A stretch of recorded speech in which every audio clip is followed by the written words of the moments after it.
ರಕ್ಷಿತಾ ಶೆಟ್ಟಿ ಮತ್ತು ಧ್ರುವಂತ್ ಸೀಕ್ರೆಟ್ ರೂಮ್ನಲ್ಲಿ ಇದ್ದಾರೆ ಎಂಬುದು ಈಗ ಒಬ್ಬೊಬ್ಬರಿಗೆ ತಿಳಿದಿದೆ. ಈ ಮೊದಲು ರಘು ಅವರಿಗೆ ಅನುಮಾನ ಬಂದಿತ್ತು. ಅಲ್ಲದೆ ಅವರು ಈ ಬಗ್ಗೆ ತಮ್ಮ ಅನಿಸಿಕೆ ತಿಳಿಸಿದ್ರು. ಈಗ ಕಾವ್ಯ ಶೈವ ಅವರಿಗೂ ಸೀಕ್ರೆಟ್ ರೂಮ್ನ ವಿಚಾರ ಗೊತ್ತಾಗಿದೆ. ಆ ಬಗ್ಗೆ ಅವರು ಮಾತನಾಡಿದ್ದಾರೆ.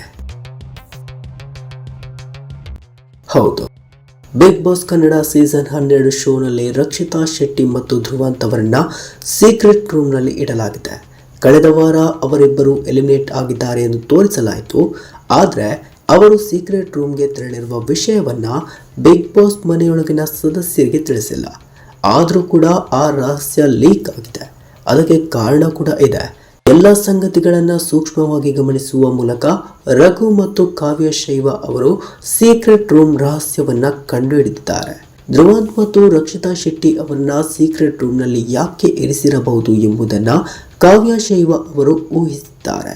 ಅವರಿಬ್ಬರನ್ನ ಸೀಕ್ರೆಟ್ ರೂಮ್ನಲ್ಲಿ ಇಡಲಾಗಿದೆ.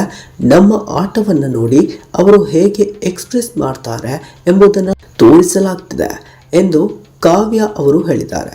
ಅಸಲಿಗೆ ಹಾಗೆಯೇ ಆಗ್ತಿದೆ.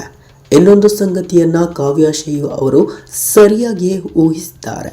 ಧ್ರುವಂತ್ ಮತ್ತು ರಕ್ಷಿತಾ ಶೆಟ್ಟಿ ಅವರು ಸರಿಯಾಗಿ ಪರಸ್ಪರ ಮಾತನಾಡ್ತಿರ್ಲಿಲ್ಲ.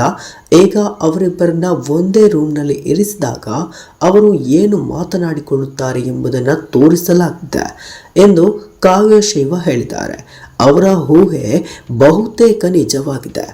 ರಕ್ಷಿತಾ ಶೆಟ್ಟಿ ಹಾಗೂ ಧ್ರುವಂತ್ ಅವರು ಸೀಕ್ರೆಟ್ ರೂಮ್ನಲ್ಲಿ ಕುಳಿತು ಎಲ್ಲರ ಆಟವನ್ನು ನೋಡ್ತಿದ್ದಾರೆ.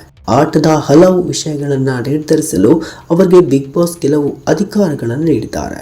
ಅದರಂತೆಯೇ ಆಟ ನಡೆದಿದೆ. ಅವರಿಬ್ಬರು ವಾಪಸ್ ಬಿಗ್ ಬಾಸ್ ಮನೆ ಒಳಗೆ ಎಂಟ್ರಿ ನೀಡಲಿದ್ದಾರೆ. ಆಗ ಆಟಕ್ಕೆ ಟ್ವಿಸ್ಟ್ ಸಿಗಲಿದೆ. ಆದರೆ ಅದಕ್ಕೂ ಮುನ್ನ ಸೀಕ್ರೆಟ್ ರೂಮ್ ರಹಸ್ಯ ಕೆಲವರಿಗೆ ಗೊತ್ತಾಗಿದೆ. ಅವರಿಬ್ಬರು ಎಲಿಮಿನೇಟ್ ಆಗಿದ್ದಾರೆ ಎಂದು ತೋರಿಸಿದ ದಿನವೇ ರಘು ಅವರಿಗೆ ಅನುಮಾನ ಬಂದಿತ್ತು. ಇನ್ನೂ ಸೌಂಡ್ ಬಂದಿಲ್ಲ, ಏನೋ ಟ್ವಿಸ್ಟ್ ಇದೆ.